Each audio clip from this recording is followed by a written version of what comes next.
பேரன்புக்குரிய MSV ரசிக பெருமக்களுக்கு மீண்டும் எனது அன்பு கலந்த வணக்கங்கள். சில வாரங்களுக்கு முன்பு ஒரு நிகழ்ச்சியை இந்த யூடியூப் வீடியோ மூலமாக படைத்திருந்தேன். அதில் ஒரே பாடலில் எம்எஸ்வி அவர்கள் பல டியூன்களை சேர்த்திருப்பது எப்படி என்று ஒரு சில உதாரணங்களை காட்டி படைத்திருந்தேன். ஒரு பல்லவி ஒரு சரணம் டியூன் மட்டுமல்லாது வேறு பல சரணங்கள் டியூன்களும் சேர்ந்திருக்கும் பாடலை உதாரணமாக காட்டி படைத்திருந்தேன். அதை அடுத்து நிறைய ரசிகர்கள் ஃபோனில் தொடர்பு கொண்டார்கள், இமெயில் அனுப்பினார்கள். இது மிகவும் ஆச்சரியமாக இருக்கிறது. இதை நாங்கள் கவனித்ததே இல்லை. பாடல்களை கேட்டு மகிழ்ந்திருக்கிறோம். இப்படி நுணுக்கங்கள் உள்ளனவா என்று ஆச்சரியமாக எழுதியிருந்தார்கள். இதற்கு பிறகு நானும் ஒரு சிறிய ஆராய்ச்சியில் இறங்கினேன். இதை அடுத்து வேறு பாடல்கள் உள்ளதா என்று தேடுவதற்காக. அப்படி தேடிய பொழுது எனக்கு அதைவிட ஆச்சரியம். ஏனென்றால் 5, 10, 20, 30 என்று சென்றிருந்த பாடல் கணக்குகள் 100க்கும் மேலாகிவிட்டன. ஆகையால் இதை ஒரு விசேஷ யுக்தியாக மட்டும் அவர் கையாளவில்லை, பொதுவாகவே கையாண்டார் என்று சொல்லலாம். அந்தந்த சமயத்தில் அந்த பாடல் கம்போசிங் பொழுது அவருக்கு பல டியூன்கள் தோன்றியிருந்தால் அந்த டியூன்கள் அந்த பாடலில் பொருந்தினால் அதை போட்டு விட்டார். இப்படித்தான் இருந்திருக்க வேண்டும். இதில் இன்னொன்று சொல்லலாம். ஏன் அந்த பல டியூன்களை வேறு பாடல்களாக படைக்கவில்லை? நிறைய பாடல்கள் டியூன் போட வேண்டும். ஆகையினால் ஒரு டியூன் கிடைத்தால் அதை பத்திரமாக வைத்துக்கொண்டு இன்னொரு பாடலுக்கு போடலாமே என்று சிலருக்கு தோணலாம். எம்எஸ்வி அவர்களுக்கு அது தோன்றியதாக தெரியவில்லை. ஏனென்றால் அவர் பல்லாயிரக்கணக்கில் டியூன்கள் விதவிதமாக படைத்திருக்கிறார். டியூன் போடுவது என்பது அவருக்கு ஒன்றும் கஷ்டமான காரியமாக தெரியவில்லை. ரமேஷ் விநாயகம் அவர்கள் கூறியிருந்தார் டியூன் ஸ்மித் என்று. அது ஒரு அருவி மாதிரி தான் டியூன்களாக வந்து கொண்டிருந்தது எம்எஸ்வியிடமிருந்து. அவரே ஒரு முறை ஒரு பேட்டியில் கூறியிருந்தார், அவருடைய பாடல்களை கம்போசிங்க்கு பிறகு கேட்பாரா என்று கேட்ட கேள்விக்கு அதிகம் கேட்பதில்லை. ஏனென்றால் என் பாட்டை நான் மறந்தால்தான் எனக்கு புதிய கற்பனை உருவாகும், அடுத்த பாடல் உருவாகும் என்று கூறியிருந்தார்.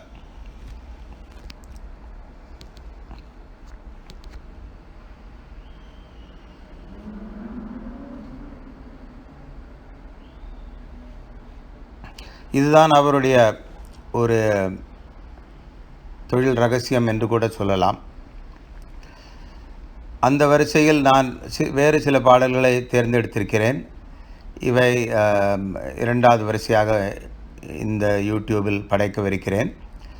அதில் முதலாக பிரமிக்கத்தக்க பாடல் ஒன்று, மிகவும் பிரபலமானது தான், நாம் கேட்டிருப்போம். ஆனால் இதை கூர்ந்து கவனித்திருக்க மாட்டோம்.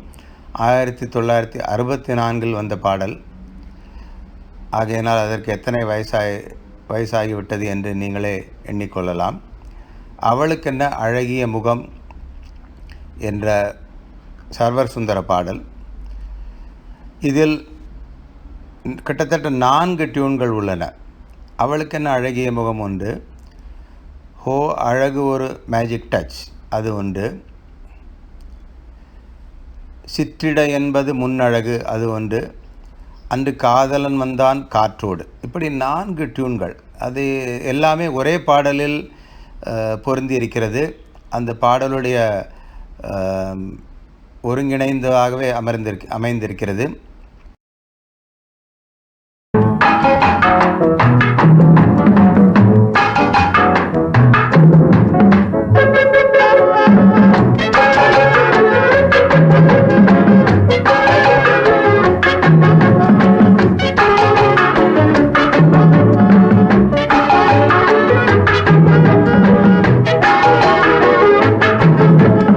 அவளுக்கென்ன அழகிய முகம், அவளுக்கென்ன அழகிய முகம், அவனுக்கென்ன இளகிய மனம், நிலவுக்கென்ன இரவினில் வரும் இரவுக்கென்ன உறவுகள் தரும் உறவுக்கென்ன உயிருள்ளவரை தொடர்ந்து வரும்.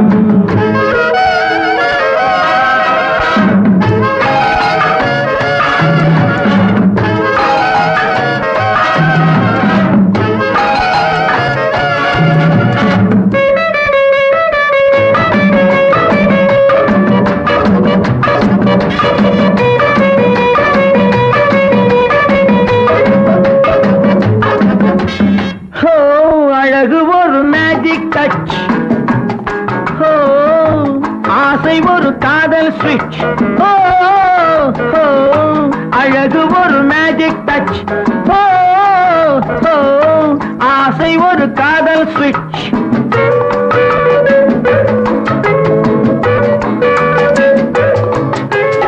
ஆயிரம் அழகியர் பார்த்ததுண்டு, ஆனால் அவள் போல் பார்த்ததில்லை. ஆயிரம் அழகியர் பார்த்ததுண்டு, ஆனால் அவள் போல் பார்த்ததில்லை. வா வா என்பதை வெளியில் சொன்னாள், மௌனம் என்றொரு மொழியில் சொன்னாள்.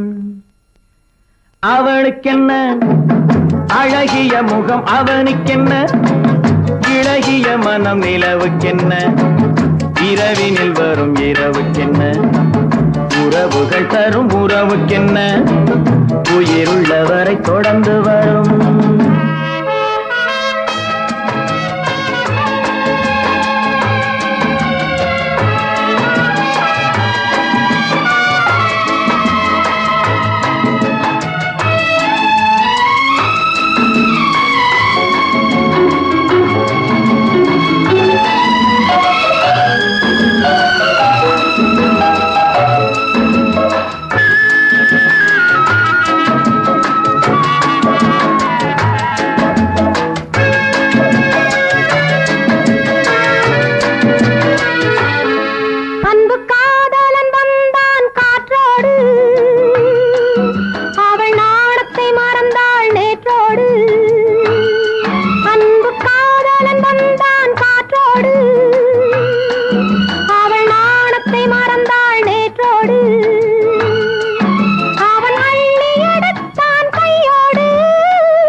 சிற்றிடை என்பது முன்னழகு, சிறுநடை என்பது பின்னழகு. சிற்றிடை என்பது முன்னழகு, சிறுநடை என்பது பின்னழகு. பூவில் பிறந்தது கண்ணழகு, பொன்னில் விளைந்தது பெண்ணழகு. பூவில் பிறந்தது பொன்னில் விளைந்தது பெண்ணழகு.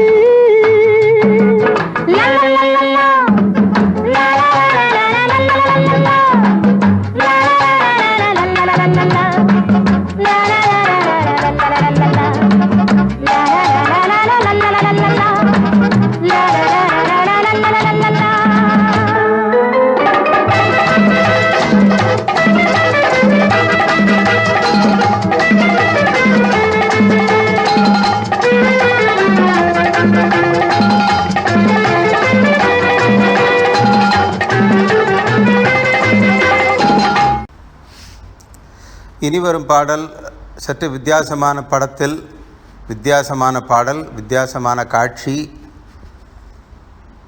இப்படி அமைந்திருக்கிறது. சொல்லப்போனால் கண்ணதாசன் வேறு ஒரு மூடில் இந்த பாட்டை எழுதியிருக்கிறார் என்று கூட சொல்லலாம். மன்மத லீலை என்ற படத்தில் மனைவி அமைவதெல்லாம். யேசுதாஸ் பாடிய பாடல் இது. மிகவும் அழகான பாடல். இதில் பல்லவியாக மனைவி அமைவதெல்லாம் இறைவன் கொடுத்த வரம். முதல் சரணமாக இரவில் நிலவொன்று உண்டு. அதே மெட்டில்தான் கவிஞன் கண்டாலே காதல் என்ற 3வது சரணம் வருகிறது. ஆனால் 2வது சரணம் இதில் வித்தியாசமாக இருக்கிறது. பொருத்தம் உடலிலும் வேண்டும். நீங்கள் கூர்ந்து கவனித்தீர்களானால் தெரிய வரும். இந்த சரணங்கள் ஆரம்பிப்பது வித்தியாசமாக இருந்தாலும் முடிவு என்பது எப்படியோ அந்த பல்லவியை தொட்டுவிடும். அது ஒரு எம்எஸ்வியுடைய ஒரு ஸ்பெஷல் என்று சொல்லலாம். கேளுங்கள் இப்பொழுது.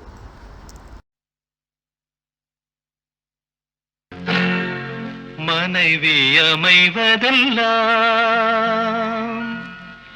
இறைவன் கொடுத்த வரம்.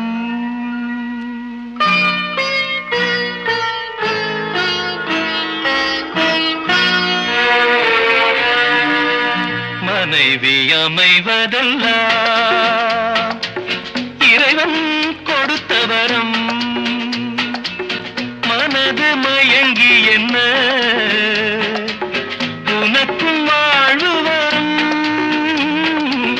மனது மயங்கி என்ன உனக்கும் வாழ்வு வரும். மனைவி அமைவதெல்லாம் இறைவன் கொடுத்த வரம்.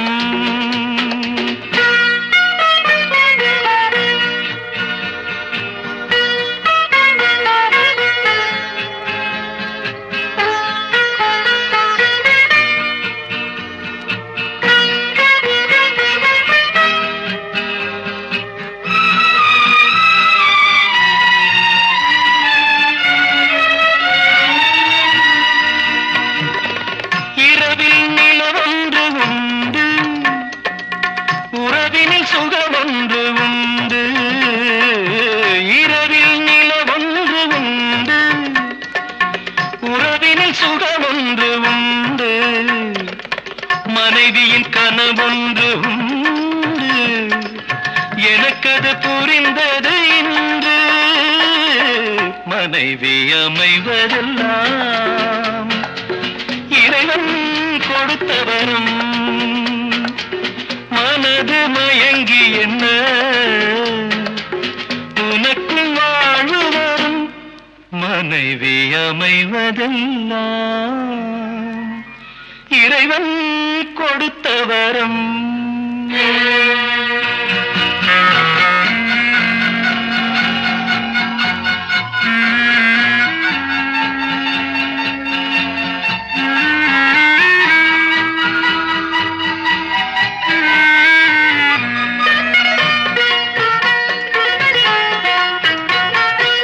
பொருத்தம் உடலிலும் வேண்டும்.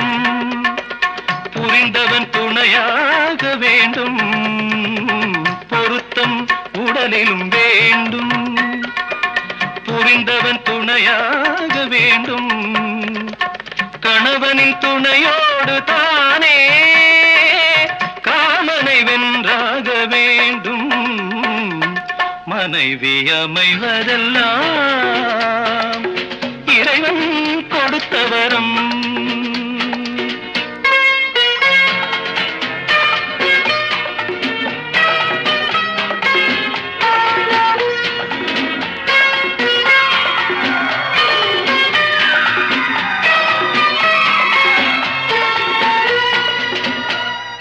மனைவி அமைவதெல்லாம் இறைவன் கொடுத்த வரம்.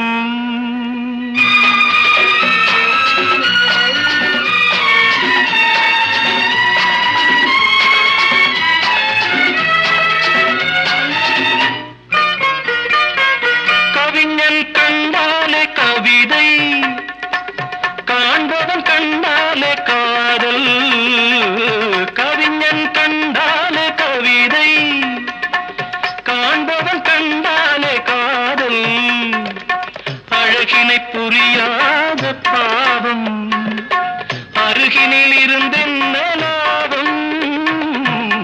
மனைவி அமைவதெல்லாம் இறைவன் கொடுத்த வரம். மனது மயங்கி என்ன உனக்கும் வாழ்வு வரும். மனைவி அமைவதெல்லாம் இறைவன் கொடுத்த வரம்.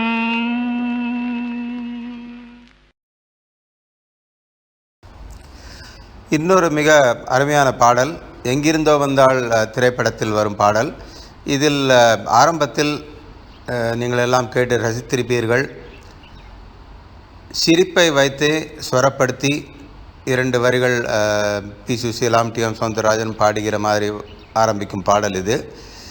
இதில் 3 டியூன்கள் சேர்த்திருக்கிறார் எம். எஸ். விஸ்வநாதன் அவர்கள். சிரிப்பில் உண்டாகும் ராகத்திலே, மின்னல் பாதி தென்றல் பாதி, நிலவென வளரட்டும் கவிதை வெள்ளம். இவையெல்லாம் சற்று வித்தியாசமான டியூன்கள், ஆனாலும் ஒரே பாட்டில் மிக அழகாக பொருந்துகின்றன. இந்த பாட்டை கேட்டு ரசிப்போம்.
சிரிப்பில் உண்டாகும் ராகத்திலே பிறக்கும் சங்கீதமே. சிரிப்பில் உண்டாகும் ராகத்திலே பிறக்கும் சங்கீதமே. அது வடிக்கும் கவிதை 1000, அவை எல்லாம் உன் எண்ணமே. என் கண்ணே பூவண்ணமே. பதச தசக சகப கபத பதசம் நீரில் சுதனி நிரத பபம மகதரிசம். சிரிப்பில் உண்டாகும் ராகத்திலே பிறக்கும் சங்கீதமே.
நிலவென வளரட்டும் கவிதை வெள்ளம்.